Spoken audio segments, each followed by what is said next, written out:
तो dear friend, इस video में हम बात करेंगे फोटो रिस्पायरेशन के। फोटो रिस्पायरेशन क्या है? तो इससे पहले हमने फोटोसिंथेसिस और रिस्पायरेशन डिस्कस की है।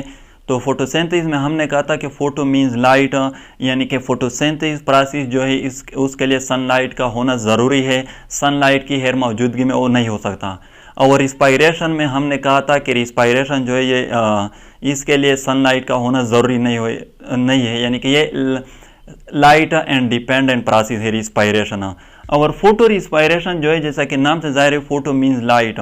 अब यहाँ पर फोटो रिस्पायरेशन जो है, यानी कि अगर रिस्पायरेशन लाइट की मौजूदगी में हो जाए, यानी कि अगर रिस्पायरेशन के लिए सनलाइट का होना ज़रूरी हो जाए, तो फिर हम उसको कहेंगे फोटो रिस्पायरेशन। अब चलो इसकी डिफिनीशन करते हैं, फिर आप लोगों को समझ आ जाएगा। A process of respiration when occurs in the presence of sunlight is called photorespiration। यानी कि अगर रिस्पायरेशन प्रोसेस सनलाइट की मौजूदगी में हो जाए तो फिर इसको हम कहेंगे फोटो रिस्पायरेशन। और ये बात नोट कीजिए, फोटो रिस्पायरेशन प्रोसेस जो है इसके लिए सनलाइट का होना ज़रूरी है। In the absence of sunlight ये प्रोसेस नहीं हो सकता। क्यों नहीं हो सकता वो बाद में हम डिस्कस करेंगे। अनदर डिफिनीशन जो है इसका, a process in which O2 combines with ribulose biphosphate in the presence of sunlight and CO2 is produced। यानी कि वो प्रोसेस जिसमें ऑक्सीजन जो है ये राइबोलोज बाइफॉस्फेट के साथ कंबाइन हो जाए सनलाइट की मौजूदगी में, और फिर कार्बन डाइऑक्साइड जो है वो प्रोड्यूस हो जाए इस प्रोसेस में, तो उसको हम फोटो रिस्पायरेशन कहते हैं। अब यहाँ पर O2 जो है ऑक्सीजन, ये किस तरह राइबोलोज बाइफॉस्फेट के साथ कंबाइन हो जाता है और क्यों कंबाइन हो जाता है, और CO2 जो ये किस तरह प्रोड्यूस हो जाता है और क्यों प्रोड्यूस हो जाता है, इसके रीज़न हम बताएंगे। इसके बाद फोटो रिस्पायरेशन प्रोसेस जो है ये founds only in green sales.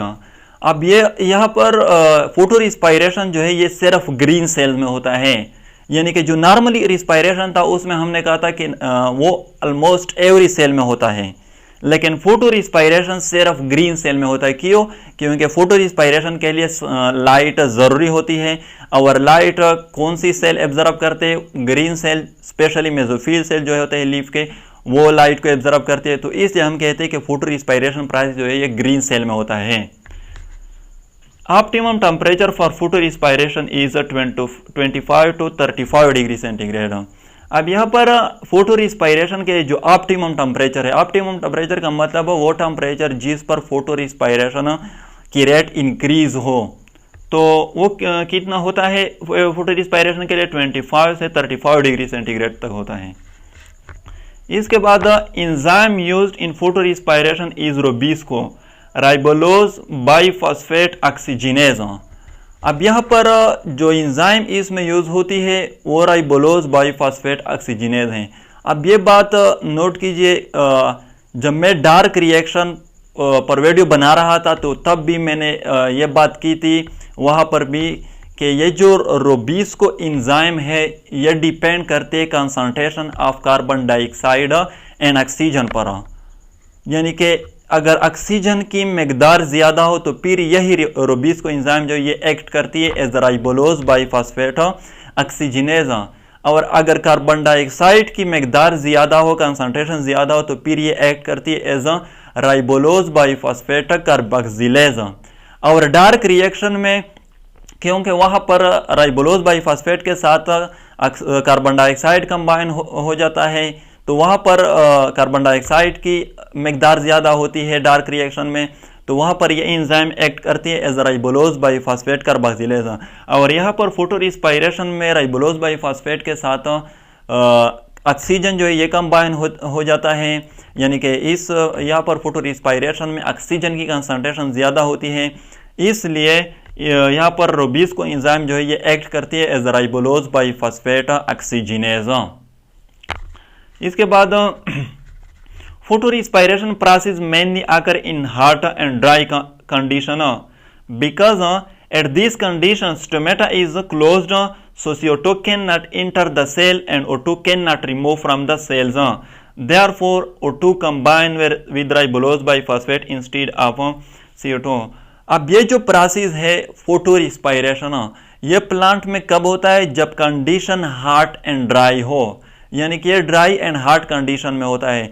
यानी ड्राई एंड हॉट कंडीशन में वो प्लांट के लिए सफिशिएंट वाटर अवेलेबल नहीं होते, तो फिर इस वो डिहाइड्रेशन को बचाने के लिए, ताकि डिहाइड्रेशन ना हो पाए, फिर प्लांट क्या करती है? स्टोमेटा बंद कर देती हैं, स्टोमेटा क्लोज कर देती है। जब स्टोमेटा क्लोज हो जाए तो फिर जो एटमॉस्फेरिक कार्बन डाइऑक्साइड है वो ना इंटर हो सकता है प्लांट सेल में, और जो inside the plant cell oxygen produce होती है वो फिर रिलीज नहीं हो सकता।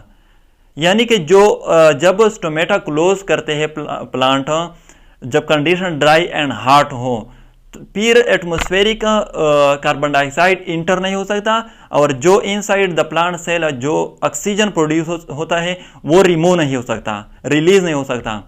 तो फिर ऑक्सीजन की कंसंट्रेशन इनसाइड द सेल ज़्यादा हो जाती हैं, तो फिर वो क्या कर देती है? वही ऑक्सीजन जो है वो राइबोलोज बाइफॉस्फेट के साथ कंबाइन हो जाती है, क्योंकि कार्बन डाइऑक्साइड की मकदार कम होती है, वो इंटर नहीं हो सकता, तो फिर वही ऑक्सीजन जो है वो मजबूरन राइबोलोज बाइफॉस्फेट के साथ कंबाइन हो जाती है, और इस प्रोसेस को फिर हम कहते हैं फोटो रिस्पायरेशन।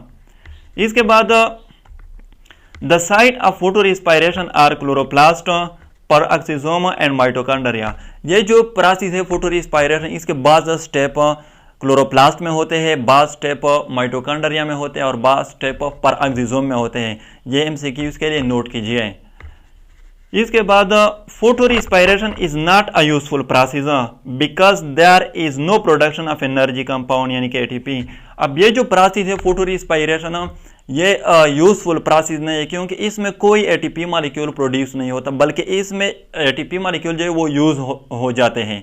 प्रोड्यूस तो नहीं हो सकता, लेकिन जो पहले से मौजूद होते हैं वो भी यूज हो जाते हैं। तो इसे हम कहते हैं कि फोटो रिस्पायरेशन जो है ये यूजफुल प्रोसेस नहीं, यूजलेस प्रोसेस है, प्लांट के लिए हार्मफुल है। अब यहाँ पर फोटो रिस्पायरेशन के स्टेप हमने शो किए हैं।